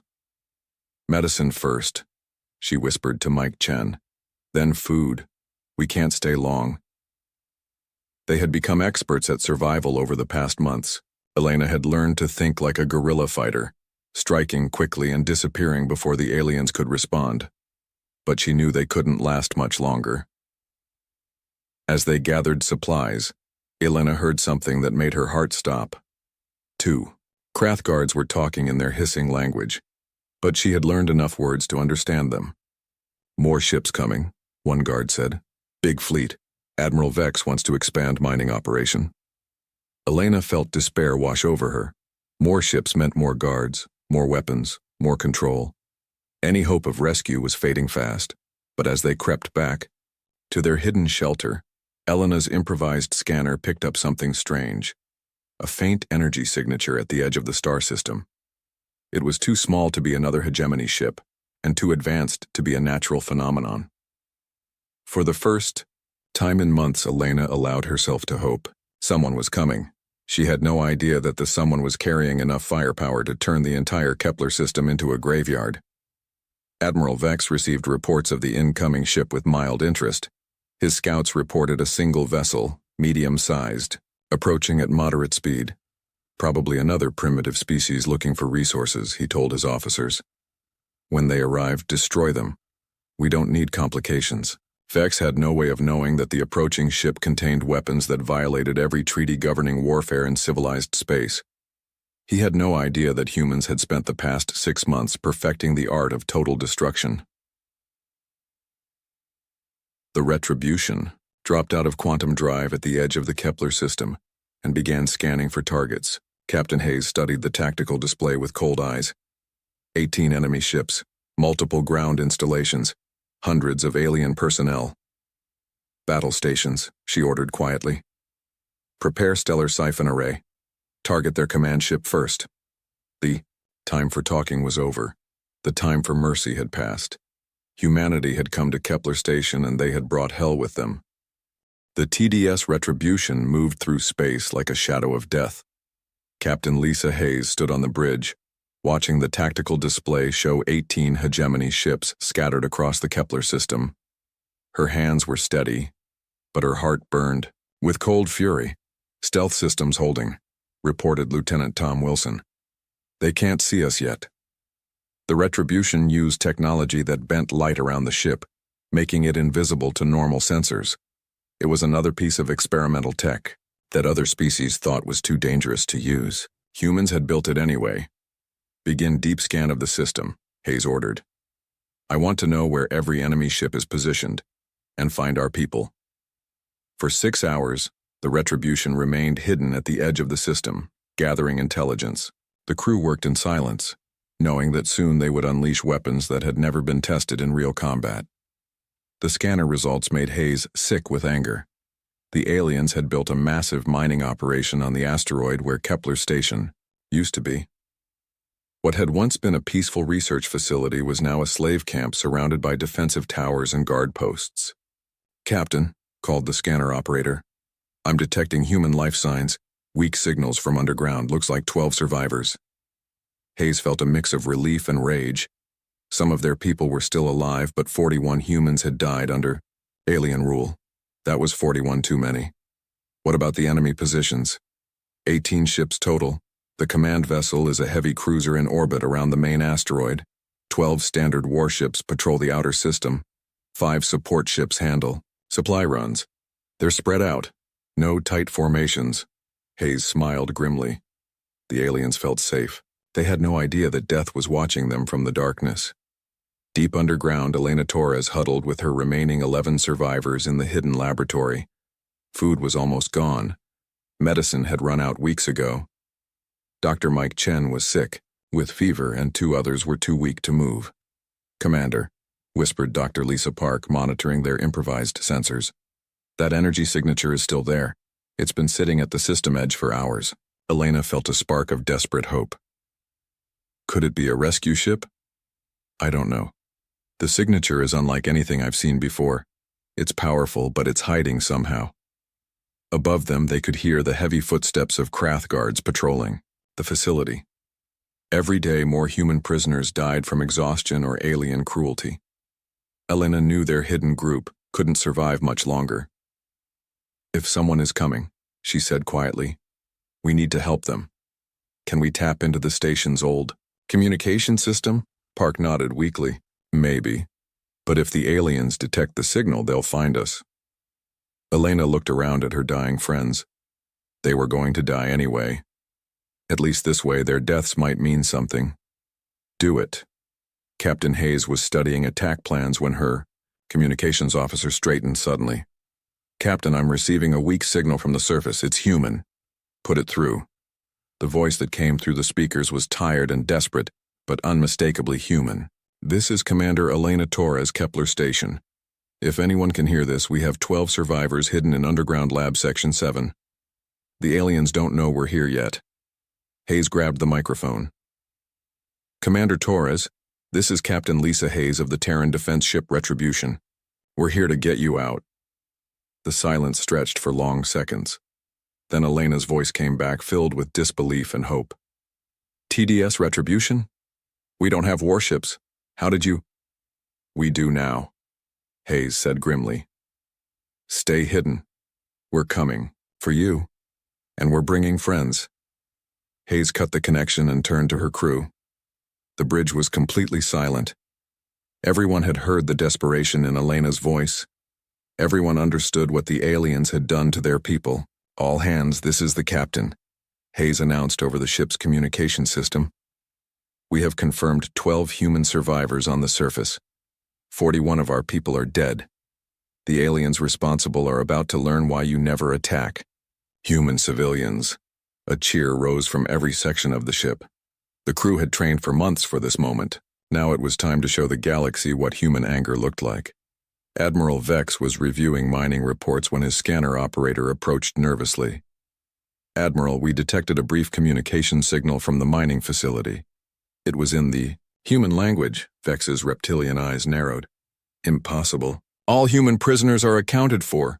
Sir, the signal came from deep underground. There may be hidden survivors. Vex hissed in annoyance. He had thought all the humans were dead or enslaved. The idea that some had been hiding under his nose for months made him furious. Send search teams, find them and kill them. I want no more surprises. But as Vex gave his orders, he had no idea that the biggest surprise of his life was already in the system, watching him through advanced sensors. Hayes watched the alien search teams moving toward Elena's position and made her decision. All stations, prepare for combat. We attack now. Captain, said Commander Wilson from the engineering station, the stellar siphon array is ready, but I have to warn you again, we've never fired it at full power. It could overload our entire ship. What? About the quantum torpedoes? Armed and ready, but each one carries enough explosive power to crack a moon. Hayes looked around her bridge. Her crew was young, but they were the best humanity had to offer. They had volunteered for a mission they might not survive, all for the sake of 12 strangers trapped on a distant asteroid. Open a channel to all enemy ships, she ordered. Channel open, Captain. Hayes spoke in a voice like ice. Attention, hegemony forces. This is Captain Lisa Hayes of the Terran Defense Force. You have attacked and murdered human civilians. You have enslaved our people. You have exactly 60 seconds to surrender unconditionally, or we will destroy every ship in this system. The reply came immediately from Admiral Vex, his voice full of arrogant laughter. Foolish human. You have one primitive ship against our entire fleet. Surrender now and we will make your death quick. Hayes smiled coldly. Wrong answer. She turned to her weapons officer.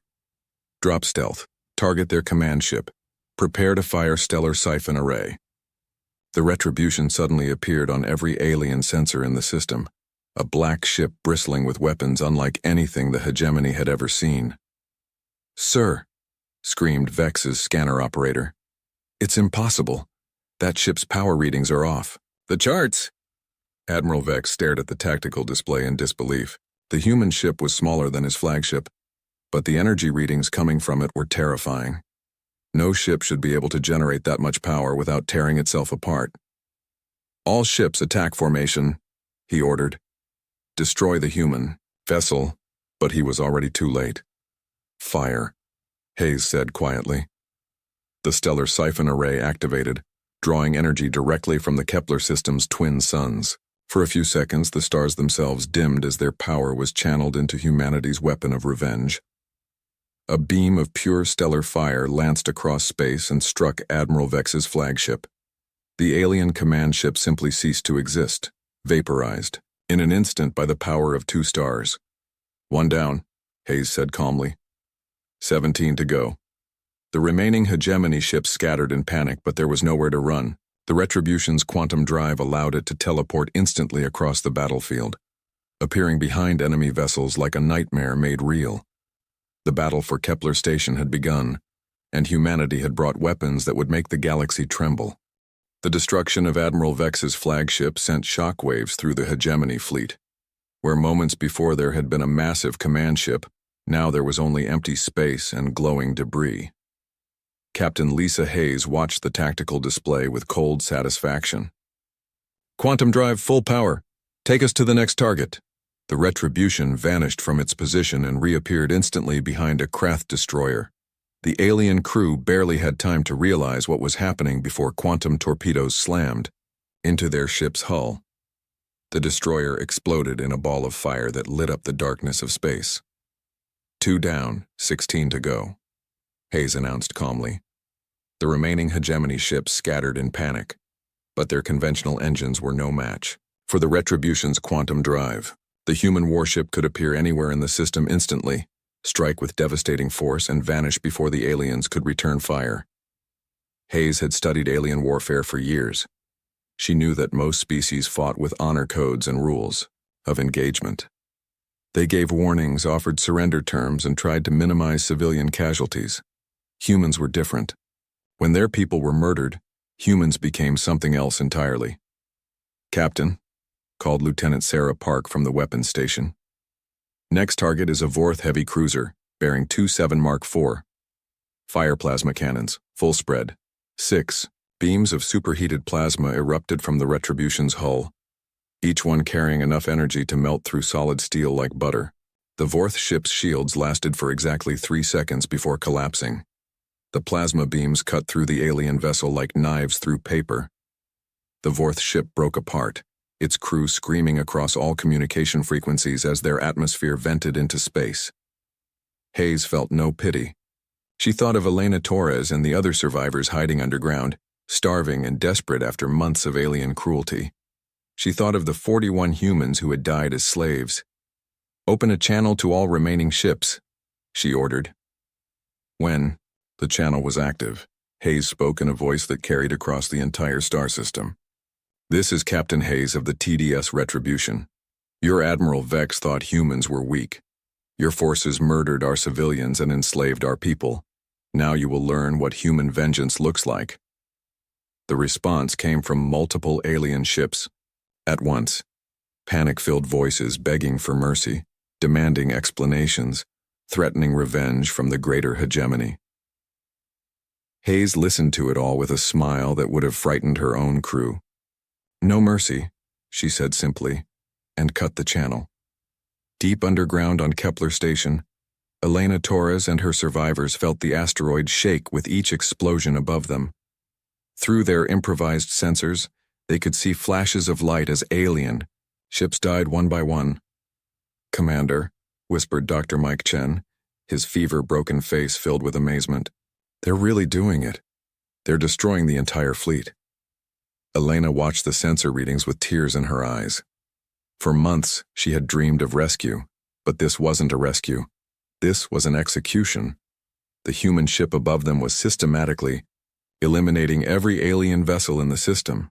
"How many ships are left?" she asked Dr. Lisa Park. 14? 13? 12?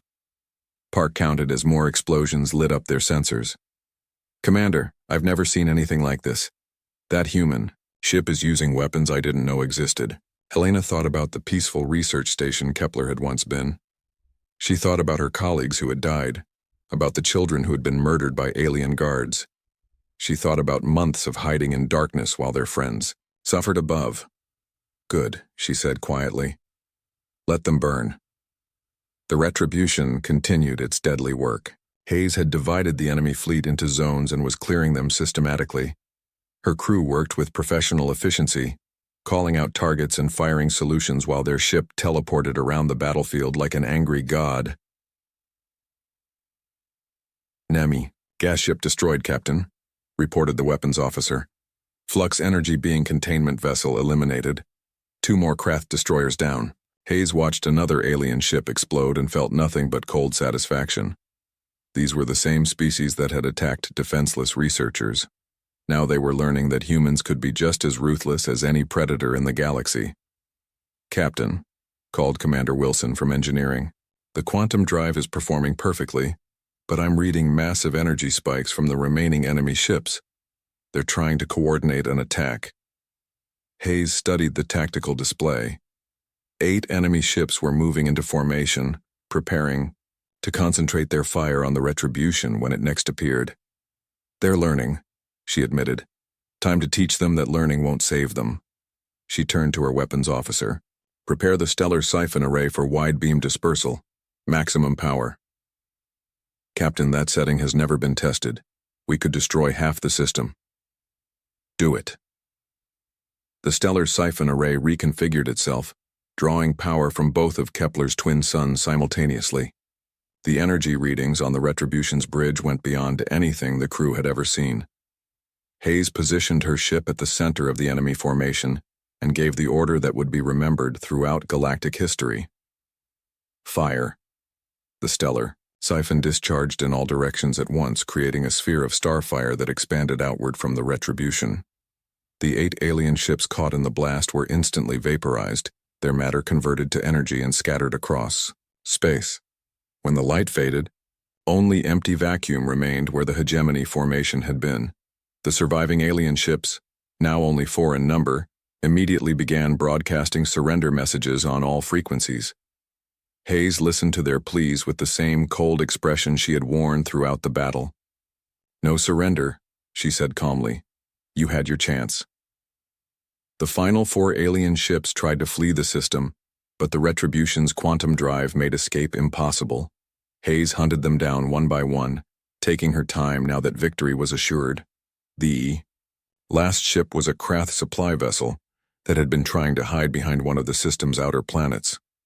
Hayes found it easily and positioned the Retribution directly in front of it.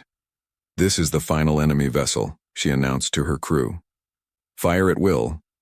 Plasma cannons, quantum torpedoes, and particle beams struck the supply ship simultaneously. The alien vessel came apart like a toy, its hull plate spinning away into space. "All enemy ships destroyed, Captain," reported the tactical officer.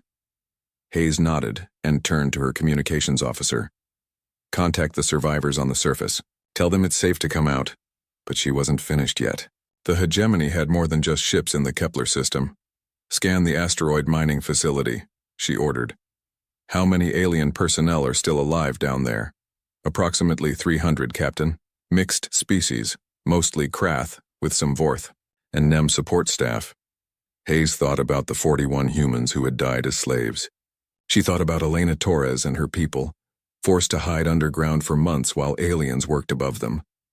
"Prepare orbital bombardment," she said quietly. "Captain," Commander Wilson said carefully, "those are civilian support staff. Some might be non-combatants." Hayes turned to look at him, and Wilson saw something in her eyes that made him step back. "They enslaved and murdered human civilians," she said in a voice like winter ice. "They chose their side." She opened a channel to the mining facility. "Attention all hegemony personnel on Kepler Station. This is Captain Hayes. You have 10 minutes to evacuate the facility completely. Anyone remaining after that time will be considered a hostile target." The response was immediate chaos as alien voices screamed over each other, begging for more time, demanding safe passage, threatening revenge. Hayes cut the channel and began counting down from 10 minutes. When the time was up, she gave one final order: "Fire." The mining facility that had been built on the ruins of peaceful Kepler Station vanished in a pillar of fire that could be seen from orbit. With it died the last traces of hegemony presence in the system. Captain Lisa Hayes stood on the bridge of the Retribution and watched the flames die away on the asteroid below. Around her, her crew worked quietly, already preparing for the next phase of their mission, because Hayes had learned something important from the alien database they had captured. Kepler Station hadn't been the only human target. The hegemony had attacked other human colonies too, and Captain Hayes intended to pay them all a visit. Elena Torres stepped out of the underground laboratory for the first time in 7 months. The surface of Kepler Station was unrecognizable. Where once there had been research buildings and gardens, now there was only twisted metal and ash from the orbital bombardment. But she was free. Captain Lisa Hayes stood waiting near the shuttle landing pad, her black uniform making her look like death itself. Behind her, the TDS Retribution hung in space like a dark promise of vengeance. "Commander Torres," Hayes said with a respectful nod. "I'm sorry we couldn't come sooner." Elena looked around at the destruction, then back at Hayes. "How many of them did you kill?" "All of them," Hayes replied simply. "Every ship, every facility, every alien who participated in the attack on your station." Elena felt a mixture of satisfaction and sadness. Justice had been served, but 41 of her people were still gone forever. "What happens now?" she asked. Hayes's expression grew harder. "Now we make sure this never happens again." As Elena and the other 11 survivors were taken aboard the Retribution, Hayes returned to the bridge. Her crew was already analyzing data recovered from the destroyed alien ships. "Captain," reported Lieutenant Tom Wilson, "we've found references to 3 other human colonies that were attacked by hegemony forces: New Geneva, Harmony Station, and Far Hope." Hayes felt the familiar cold anger building in her chest. "Survivors?" "Unknown. The attacks happened months ago. If there are any humans left alive, they won't last much longer. Hayes made her decision without hesitation. Set course for New Geneva, maximum quantum drive. Captain, Commander Wilson said carefully, our orders were to rescue the Kepler station survivors and return to Earth. Hayes turned to face her crew. Every person on the bridge was watching her, waiting to see what she would do. 41 humans died here because we arrived. Too late, she said quietly. How many more are dying right now while we debate orders? How many children are being worked to death in alien mines? She walked to the center of the bridge and activated the ship-wide communication system. This is the captain. We have recovered. Our people from Kepler Station, but we've discovered that other human colonies have been attacked. We're going to find them. We're going to free any survivors, and we're going to make sure the aliens responsible never threaten humans again. A cheer erupted from every section of the ship. The crew of the Retribution had volunteered for a mission of vengeance, and they weren't finished yet. The journey to New Geneva took 2 weeks. When they arrived, they found the same thing they had found at Kepler. A destroyed human colony turned into an alien mining operation. But this time, there were no survivors. Captain Hayes stood in the ruins of what had once been a school and felt something die inside her chest. Small skeletons lay scattered among the debris, children who had been murdered simply because they were human. Captain, called Lieutenant Park from her scanner. I'm detecting 3 hegemony ships in orbit. Looks like they're preparing to leave. Hayes walked slowly back to the shuttle, her boots crunching on the bones of human children. When she reached the Retribution, she gave her orders in a voice like Arctic wind. No communication, no warning. Kill them all. The 3 alien ships died so quickly they never knew what hit them. The Retribution's weapons had been improved after the battle at Kepler, and now they struck with even more devastating power. Hayes ordered the orbital bombardment of every alien structure on New Geneva. She wanted nothing left that could remind the galaxy that the hegemony had ever been there. Then they moved on to Harmony Station. At Harmony Station, they found 8 human survivors hiding in a crashed ship. The aliens had been using them for medical experiments, trying to understand human biology. Hayes personally led the rescue team.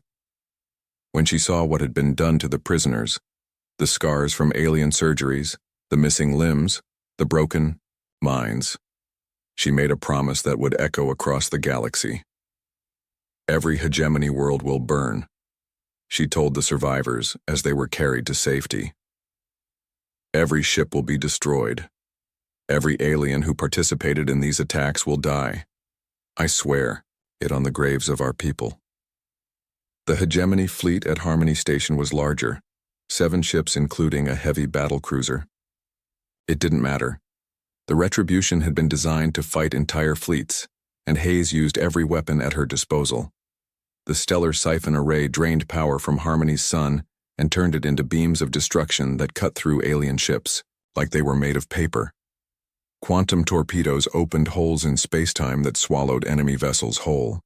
Plasma cannons heated to stellar temperatures melted hulls and vaporized crews.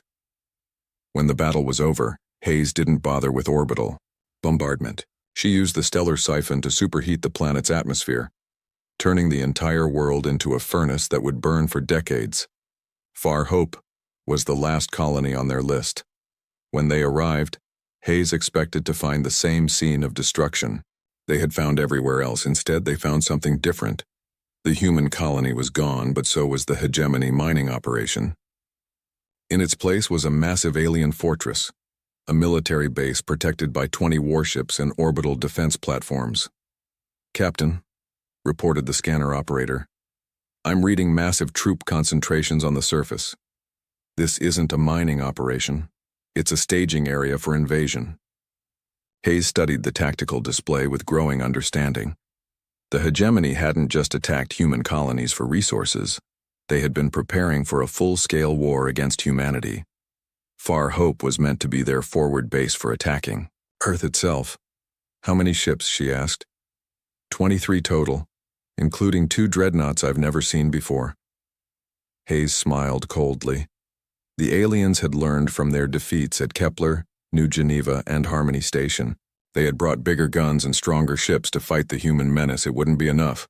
"All hands battle stations," she announced. "We're going to send the hegemony a message they'll never forget." The battle for Far Hope lasted 6 hours. The aliens fought desperately, knowing this was their last chance to stop the human war machine. Their new dreadnoughts carried weapons that could crack planets, and their defenses had been designed specifically to counter human technology. But Hayes had learned too. The Retribution had been upgraded after each battle, its weapons refined and its armor strengthened. More importantly, the crew had gained something no alien species possessed: experience in total war. When the last alien ship exploded, Hayes gave her final order of the campaign: stellar siphon array, maximum power. Target the planet's core. "Captain," Wilson said quietly, "that will destroy the entire world." "Good," Hayes replied. "I want every species in the galaxy to know what happens when you attack human civilians." The stellar siphon drilled deep into Far Hope's planetary core and detonated. The world from within. The explosion could be seen from neighboring star systems, a new star that burned briefly and brightly before fading to darkness. 3 months later, the TDS Retribution returned to Earth. Captain Hayes expected to face a court-martial for exceeding her orders and destroying entire worlds. Instead, she found herself promoted to admiral and given command of humanity's new fleet. News of the Retribution's campaign had spread throughout the galaxy. Every alien species now knew that humans were not the peaceful explorers they had appeared to be. When their civilians were threatened, humans became something far more dangerous than any military force the galaxy had ever seen. Elena Torres, now recovered from her ordeal, was appointed as humanity's first ambassador to the galactic community. Her first speech to the assembled alien nations was broadcast across known space. "For 3 years, we lived peacefully at Kepler Station," she said, standing before representatives of dozens of species. "We wanted nothing more than to advance science and knowledge. We offered friendship to any who would accept it." She paused, looking directly into the cameras that would carry her words to billions of alien worlds. "Then you attacked us. You murdered our families. You enslaved our people. You thought we were weak because we sought peace." Elena's voice grew harder, carrying the authority of a species that had just announced its presence to the galaxy with nuclear fire. "Let this be known throughout all worlds. Humanity seeks peace, but we are prepared for war. Touch our civilians and we will find you. Harm our people and we will erase you from existence. We offered friendship, but we have proven we can be your worst nightmare."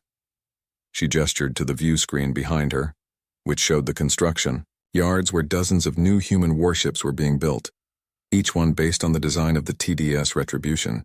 "We came to the stars seeking knowledge and peaceful coexistence. But we learned that some species mistake kindness for weakness. That mistake cost the hegemony everything they had built over centuries." Elena's final words would be remembered as the moment humanity truly joined the galactic community, not as explorers or diplomats, but as the species that no one dared to attack. "We are human. We protect our own, and we never forget." The age of human expansion had begun, and the galaxy would never be the same.